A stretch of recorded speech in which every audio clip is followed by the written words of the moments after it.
After a very short time, the pleasant, easy life I led made me quite forget the perils of my 2 voyages. Moreover, as I was still in the prime of life, it pleased me better to be up and doing. So once more providing myself with the rarest and choicest merchandise of Baghdad, I conveyed it to Balsora and set sail with other merchants of my acquaintance for distant lands.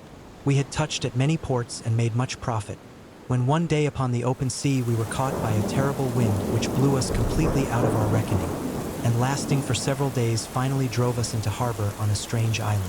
"I would rather have come to anchor anywhere than here," quoth our captain. "This island and all adjoining it are inhabited by hairy savages, who are certain to attack us, and whatever these dwarfs may do we dare not resist, since they swarm like locusts, and if one of them is killed the rest will fall upon us, and speedily make an end of us." These words caused great consternation among all the ship's company, and only too soon we were to find out that the captain spoke truly. There appeared a vast multitude of hideous savages, not more than 2 feet high and covered with reddish fur. Throwing themselves into the waves, they surrounded our vessel, chattering meanwhile in a language we could not understand, and clutching at ropes and gangways. They swarmed up the ship's side with such speed and agility that they almost seemed to fly. You may imagine the rage and terror that seized us as we watched them, neither daring to hinder them nor able to speak a word to deter them from their purpose, whatever it might be. Of this we were not left long in doubt. Hoisting the sails and cutting the cable of the anchor, they sailed our vessel to an island which lay a little further off, where they drove us ashore. Then, taking possession of her, they made off to the place from which they had come, leaving us helpless upon a shore avoided with horror by all mariners for a reason which you will soon learn.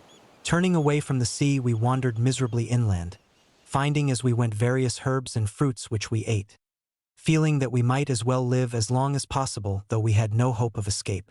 Presently we saw in the far distance what seemed to us to be a splendid palace, towards which we turned our weary steps. But when we reached it we saw that it was a castle, lofty and strongly built.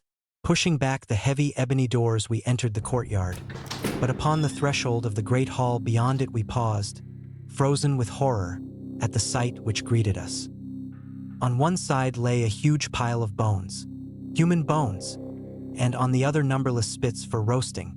Overcome with despair we sank trembling to the ground, and lay there without speech or motion. The sun was setting when a loud noise aroused us. The door of the hall was violently burst open and a horrible giant entered.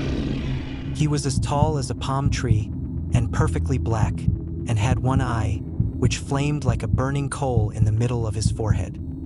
His teeth were long and sharp and grinned horribly, while his lower lip hung down upon his chest, and he had ears like elephant's ears, which covered his shoulders, and nails like the claws of some fierce bird. At this terrible sight our senses left us and we lay like dead men. When at last we came to ourselves, the giant sat examining us attentively with his fearful eye. Presently, when he had looked at us enough, he came towards us, and stretching out his hand took me by the back of the neck, turning me this way and that.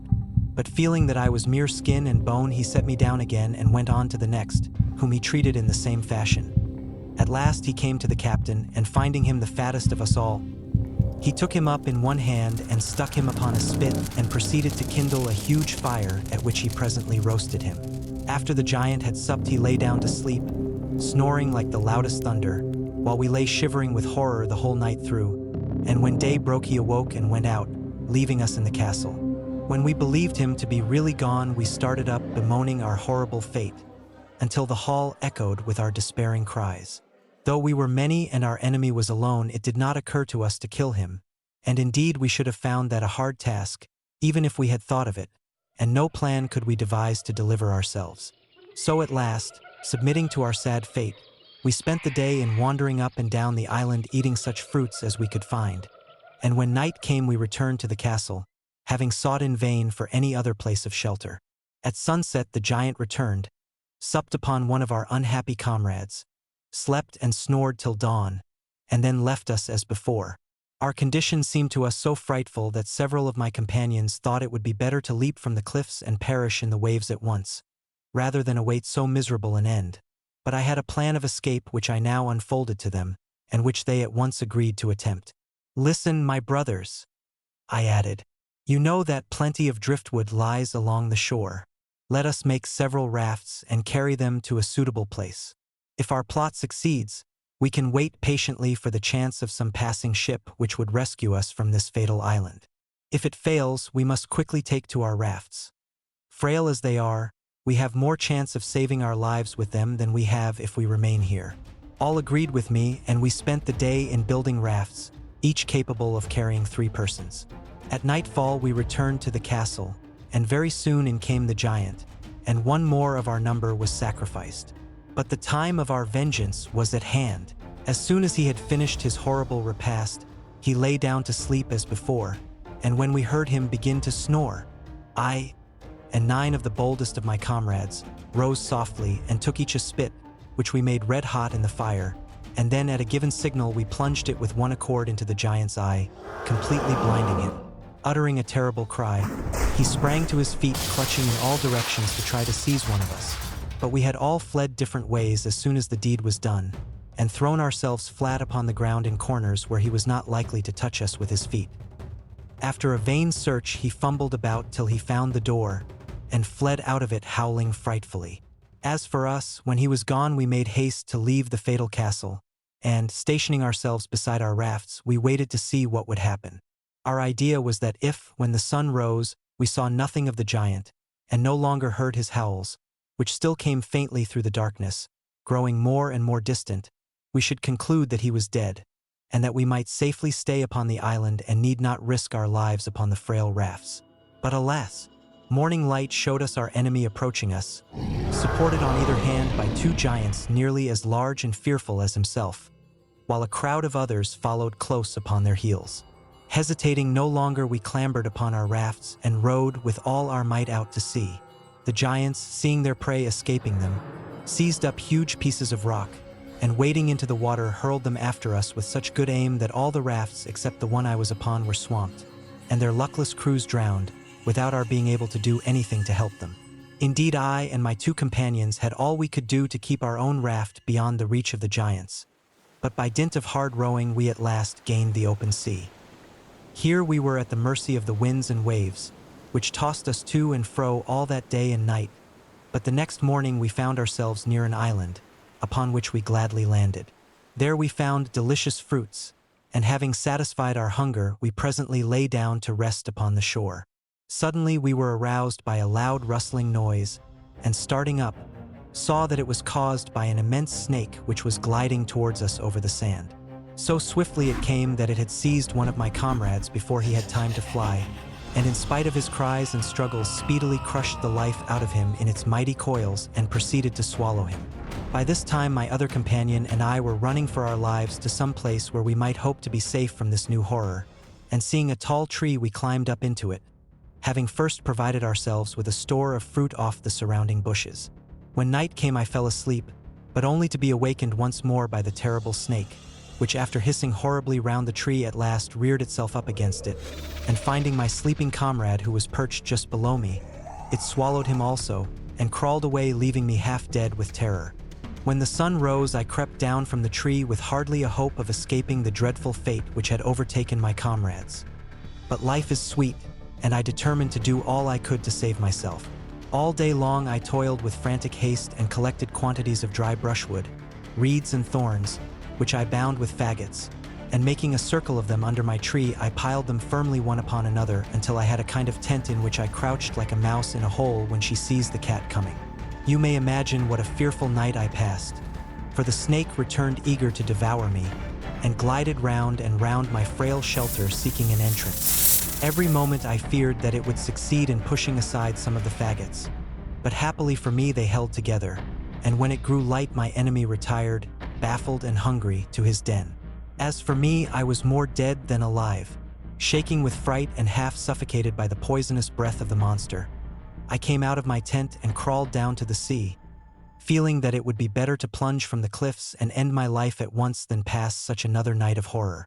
But to my joy and relief I saw a ship sailing by, and by shouting wildly and waving my turban I managed to attract the attention of her crew.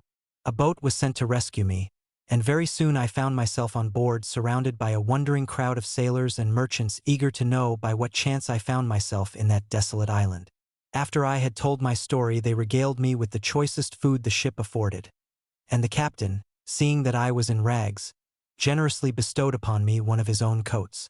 After sailing about for some time and touching at many ports, we came at last to the island of Salahat, where sandalwood grows in great abundance. Here we anchored, and as I stood watching the merchants disembarking their goods and preparing to sell or exchange them, the captain came up to me and said, "I have here, brother, some merchandise belonging to a passenger of mine who is dead. Will you do me the favor to trade with it? And when I meet with his heirs, I shall be able to give them the money, though it will be only just that you shall have a portion for your trouble." I consented gladly, for I did not like standing by idle. Whereupon he pointed the bales out to me, and sent for the person whose duty it was to keep a list of the goods that were upon the ship.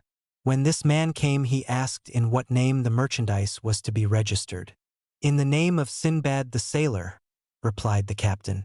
At this I was greatly surprised, but looking carefully at him I recognized him to be the captain of the ship upon which I had made my second voyage, though he had altered much since that time. As for him, believing me to be dead, it was no wonder that he had not recognized me. "So, captain," said I, "the merchant who owned those bales was called Sinbad?" "Yes," he replied. "He was so named.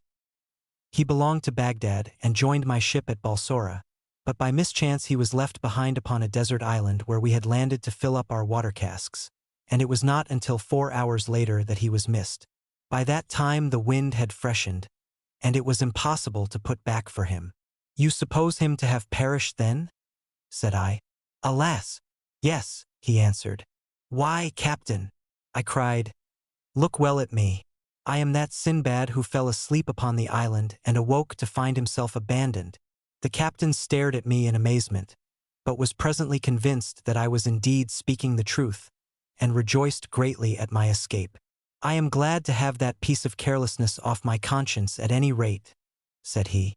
"Now take your goods, and the profit I have made for you upon them, and may you prosper in future." I took them gratefully, and as we went from one island to another I laid in stores of cloves, cinnamon, and other spices. In one place I saw a tortoise which was 20 cubits long and as many broad, also a fish that was like a cow and had skin so thick that it was used to make shields. Another I saw that was like a camel in shape and color. So by degrees we came back to Balsora, and I returned to Baghdad with so much money that I could not myself count it, besides treasures without end. I gave largely to the poor, and bought much land to add to what I already possessed, and thus ended my third voyage.